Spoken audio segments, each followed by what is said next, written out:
This is Joe Hill from DoneRight Management. I am in TC Condo South, and we're going to take a quick video tutorial on the gas fireplace that's here. So in case the pilot light is not lit, coming down in here, you basically need to put the pilot position that's over here. You can see the word pilot, and that needs to be over on this side over here where you have that little red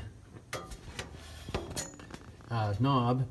Push it in so that it's actually engaged. You got to depress it, or press it in, and then push that red button.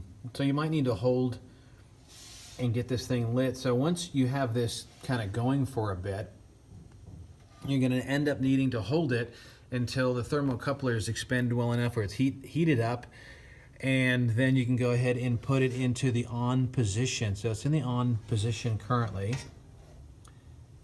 And then that should allow the pilot light to be engaged continuously, and that should work.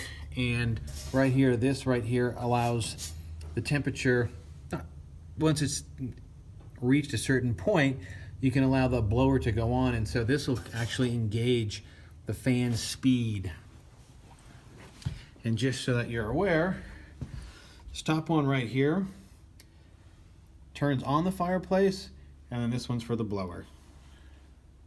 So if you have any questions regarding the operation, you can reach out to us. The number here at DoneRight Management is 208-634-0030.